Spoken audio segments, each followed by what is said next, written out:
Big boss Kannada season 11ರಲ್ಲಿ ಅದ್ದೂರಿ ಪ್ರದರ್ಶನ ನೀಡುತ್ತಿದ್ದಾರೆ. 3 ಬಾರಿ ದೊಡ್ಡಮನೆಯ ಕ್ಯಾಪ್ಟನ್ ಆಗಿ ಒಳ್ಳೆಯ ಹವಾ ಮಾಡಿದ್ದರು. ದೊಡ್ಡಮನೆಯಲ್ಲಿ ಸದ್ಯ 8 ಜನರ ಪೈಕಿ ಭವ್ಯ ಕೂಡ ಒಬ್ಬರು. ಜನರ ಓಟ್ನಿಂದ ಪದೇ ಪದೇ ಸೇಫ್ ಆಗುತ್ತಿದ್ದಾರೆ ಭವ್ಯ. ಆರಂಭದಿಂದಲೂ ಇಲ್ಲಿಯವರೆಗೆ ಆಟ ಆಡುತ್ತಾ ಬಂದಿದ್ದಾರೆ.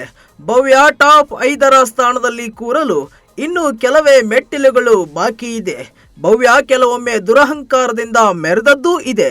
ಸುಮ್ಮನೆ ಮನೆಯಲ್ಲಿ ಜಗಳ ಮಾಡಿಕೊಂಡಿದ್ದೂ ಇದೆ. ಭವ್ಯ ಮೊದಲಿನಿಂದ ಗಮನ ಸೆಳೆಯುತ್ತಾ ಬಂದಿರುವ ಸ್ಪರ್ಧಿಗಳಲ್ಲಿ ಒಬ್ಬರು. ಭವ್ಯ ತ್ರಿವಿಕ್ರಮ್ ಸಹಾಯ ಪಡೆಯುತ್ತಾರೆ ಎಂದು ಹಲವರು ಆರೋಪ ಮಾಡಿದ್ದೂ ಇದೆ.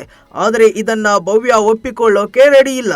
ನಿಜ ಹೇಳಬೇಕಂದ್ರೆ ಅವರು ಅನೇಕ ಸಂದರ್ಭದಲ್ಲಿ ತ್ರಿವಿಕ್ರಮ್ ಅವರನ್ನ ಕೇಳಿಯೇ ನಿರ್ಧಾರ ತೆಗೆದುಕೊಂಡಿದ್ದೂ ಇದೆ. ಇದರ ಜೊತೆ ಅವರು ಸಾಕಷ್ಟು ನಷ್ಟ ಕೂಡ ಅನುಭವಿಸಿದ್ದಾರೆ. ಈ ವಾರ ಫಿನಾಲೆ ಟಿಕೆಟ್ ರೇಸ್ನಲ್ಲಿ ಇದ್ದೇನೆ ಎಂದು ಮೆರೆಯುತ್ತಿದ್ದರು ಭವ್ಯ. ಆದರೆ ಈ ಮೆರೆಯುವಿಕೆಗೆ ಈಗ ಬ್ರೇಕ್ ಬಿದ್ದಿದೆ.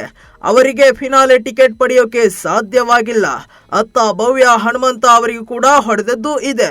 ಹೀಗೆ ಮನೆಯ ಬಹಳ ಜನಗಳ ಜೊತೆ ಕಿರಿಕ್ ಮಾಡಿಕೊಂಡು ಹಲ್ಲೆ ಮಾಡಿದ್ದಕ್ಕೆ ಸುದೀಪ್ ಭವ್ಯಗೆ ಜೈಲಿನ ಶಿಕ್ಷೆ ಕೊಟ್ಟಿದ್ದಾರೆ. ನಾನೇ ಎಂದು ಮೆರೆಯುತ್ತಿದ್ದ ಭವ್ಯಗೆ ಇದೀಗ ದೊಡ್ಡ ಪೆಟ್ಟು ಬಿದ್ದಂತಾಗಿದೆ.